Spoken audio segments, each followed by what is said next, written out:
اعوذ باللہ من الشیطان الرجیم بسم اللہ الرحمن الرحیم یا رب صلی وسلم دائما ابدا علی حبیبک خیر خلق کلہم۔ سورہ الحجرات آیت نمبر 49۔ ترجمہ: اے ایمان والو، اپنی آوازیں پیغمبر کی آواز سے اونچی نہ کرو، اور جس طرح آپس میں ایک دوسرے سے زور سے بولتے ہو اس طرح ان کے روبرو زور سے نہ بولا کرو، ایسا نہ ہو کہ تمہارے اعمال ضائع ہو جائیں اور تم کو خبر بھی نہ ہو۔ جب یہ آیت نازل ہوئی اس وقت سے آج تک مسجد نبوی کے ارد گرد ہر قسم کی مخلوق نے خاموشی اختیار کر لی ہے، اور ابھی تک خاموش ہے، اور یہ خاموشی قیامت تک برقرار رہے گی انشاءاللہ۔ دراصل یہ احمد مجتبی صلی اللہ علیہ وآلہ وسلم کی تعظیم و تکریم، توصیف و توقیر اور ادب کا مقام ہے۔ خلافت عثمانیہ کے آخری خلیفہ سلطان عبدالحمید خان رحمۃ اللہ علیہ کے دور خلافت میں استنبول سے مدینہ شریف جانے کے لیے ٹرین سروس شروع کی گئی۔ جب جرمنی کے ساتھ ریلوے لائن کا معاہدہ کیا گیا تو اس معاہدے میں ایک یہ بھی شرط رکھی گئی کہ جب کاریگر کام کرتے ہوئے مدینہ پاک سے 20 کلومیٹر دور رہ جائیں گے تو وہ اپنے ہتھوڑوں پہ کپڑا باندھ لیں گے تاکہ رسول اللہ صلی اللہ علیہ وآلہ وسلم کے مبارک شہر میں شور کی آوازیں نہ آئیں۔ اللہ، کیسے مؤدب تھے وہ لوگ۔ خلافت عثمانیہ کے 34ویں خلیفہ عبدالحمید ثانی اپنے وقت کے بہت بڑے شاعر اور عاشق رسول تھے۔ آج بھی وہ ریلوے لائن مدینہ شریف میں بچھی ہوئی ہے اور ترکی ریلوے اسٹیشن کے نام سے مشہور ہے۔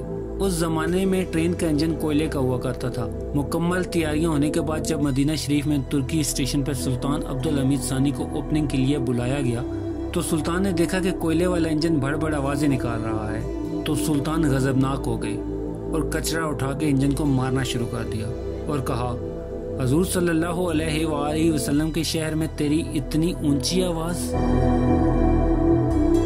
تقریباً 100 سال کا عرصہ ہونے کو آ گیا ہے۔ اس وقت جو انجن بند ہوا تھا وہ آج بھی ایسے ہی مدینہ شریف میں رکھا ہوا ہے، جو ترکی اسٹیشن سے مشہور ہے۔ اس قدر ادب کہ وہ انجن کی بلند آواز کو بھی شہر رسول صلی اللہ علیہ وآلہ وسلم میں پسند نہیں کرتے تھے، تو سوچو وہ اپنے محبوب سے کس قدر محبت فرماتے ہوں گے۔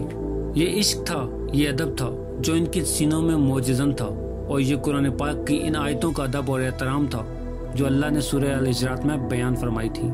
زمانہ قدیم میں مسجد نبوی کو مور اور شتر مرغ کے پروں سے بنے ہوئے برشوں اور جھاڑوؤں سے صاف کیا جاتا تھا۔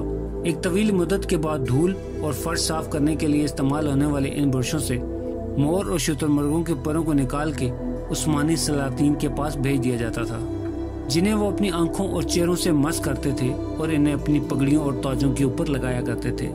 عثمانی سلطان آنسو بہایا کرتے تھے کہ ہم رسول اللہ صلی اللہ علیہ وآلہ وسلم کے خادم ہیں اور ان کے مبارک شہر کی خاک کے لائق نہیں۔ دنیا کے بادشاہ ہیرے اور جواہرات سے جڑے ہوئے تاج پہننا اپنے لیے اعزاز محسوس کرتے تھے، جبکہ مسلمان حکمران ان پروں کو اپنی پگڑیوں اور تاجوں میں لگانا اعزاز سمجھتے تھے، جن سے روضہ رسول اور مسجد نبوی کی صفائی ہوتی تھی۔